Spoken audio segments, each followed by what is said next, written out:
आज हम एक बहुत ही गंभीर और आजकल बढ़ते हुए स्कैम पर बात करेंगे जिसे कहते हैं परिवार के सदस्य की गिरफ्तारी वाला स्कैम।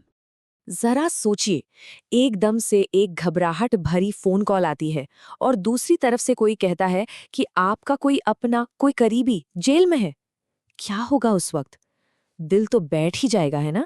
ऐसी सिचुएशन में कोई भी क्या करेगा? तो चलिए इस धोखे की पूरी बनावट को समझते हैं। आखिर ये स्कैम काम कैसे करता है, एक एक करके इसकी परतें खोलते हैं। तो देखिए, ये परिवार के सदस्यों की गिरफ्तारी वाला स्कैम है क्या? ये असल में एक तरह का साइबर क्राइम है। इसमें धोखेबाज फोन करके पुलिस या कोई और अधिकारी होने का नाटक करते हैं। और उनका मकसद क्या होता है? एक झूठी कहानी बनाना कि कोई अपना किसी बड़ी कानूनी मुसीबत में है और फिर इसी डर का फायदा उठाकर पैसे ऐंठना। और जानते हैं, ये लोग कोई भी चाल ऐसे ही नहीं चलते। इनका एक पूरा का पूरा प्लेबुक होता है, एक तय तरीका। चलिए जरा इनकी इस खेल के तरीकों को ही समझते हैं। तो होता क्या है, सबसे पहले पुलिस या वकील बनकर एक कॉल आएगा। फिर वो कोई बहुत संगीन जुर्म की कहानी गढ़ेंगे, जैसे कि ड्रग्स का मामला है या कुछ और बताएंगे कि आपका कोई अपना गिरफ्तार हो गया है। फिर शुरू होता है डर का खेल। धमकी दी जाती है और एक ऐसी सिचुएशन बना दी जाती है कि फौरन कुछ करना होगा।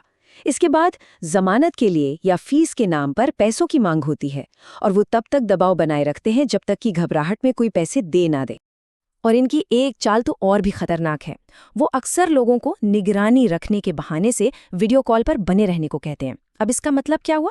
इसका मतलब ये हुआ कि वो इंसान पूरी तरह से कट जाता है। न किसी और को फोन कर सकता है, न किसी से सलाह ले सकता है। बस वो स्कैमर के चंगुल में फंस जाता है। ये तो हुई उनके काम करने के तरीके की बात, लेकिन इसके खतरे कितने गहरे हैं ये समझना भी उतना ही जरूरी है। ये सिर्फ पैसों की बात नहीं है, इसके पीछे कई और खतरे भी छिपे हैं। सबसे पहला और सबसे बड़ा खतरा है इमोशनल मैनिपुलेशन, यानी आपकी भावनाओं के साथ खिलवाड़। फिर जाहिर है पैसों का बहुत बड़ा नुकसान तो होता ही है। इसके अलावा पहचान की चोरी का भी खतरा रहता है। आपकी पर्सनल जानकारी उनके हाथ लग जाती है। और इन सबसे ऊपर इस पूरे वाकये का जो दिमाग पर असर पड़ता है वो तनाव और डर बहुत लंबे समय तक रह सकता है। जरा इस रकम को देखिए। ये तो सिर्फ एक अंदाजा है, एक औसत आंकड़ा, पर इससे ये साफ पता चलता है कि नुकसान कितना बड़ा हो सकता है। सोचिए, कई बार तो लोग अपनी जिंदगी भर की जमा पूंजी एक झटके में गवा बैठते हैं। तो फिर सबसे जरूरी सवाल, इन खतरों को पहचाना कैसे जाए? कुछ ऐसे रेड फ्लैग्स यानी चेतावनी के संकेत होते हैं जिन्हें अगर वक्त पर पहचान लिया जाए तो इस जाल में फंसने से बचा जा सकता है।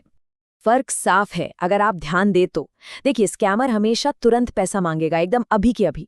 और तरीका भी अजीब होगा, गिफ्ट कार्ड, वायर ट्रांसफर, जिसे ट्रेस न किया जा सके। वो चाहेगा कि सब कुछ चुपचाप हो।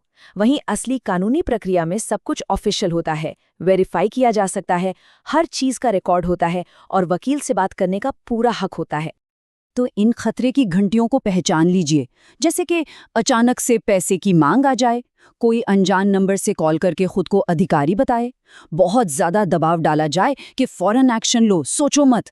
और सबसे बड़ी बात, अगर पैसा न देने पर कोई धमकाने लगे। ये सब बहुत बड़े रेड फ्लैग्स हैं।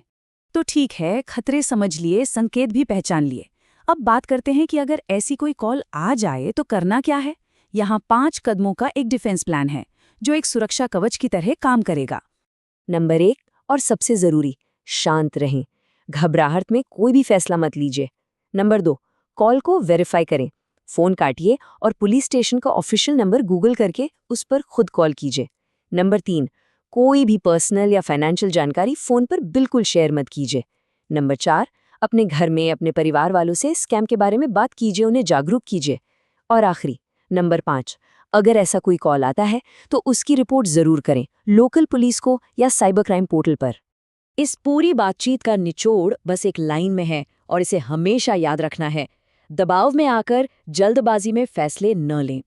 जानकारी को सच मानने से पहले उसकी पुष्टि करने के लिए वक्त निकालें। बस यही एक चीज सबसे बड़ा बचाव है। याद रखिए, सबसे बड़ा और सबसे अच्छा बचाव सिर्फ और सिर्फ जागरूकता है। तो आखिर में बस यही सवाल उठता है कि क्या ये जानकारी हमारे अपनों तक, हमारे परिवार तक पहुंची है? इसे शेयर करना बहुत जरूरी है।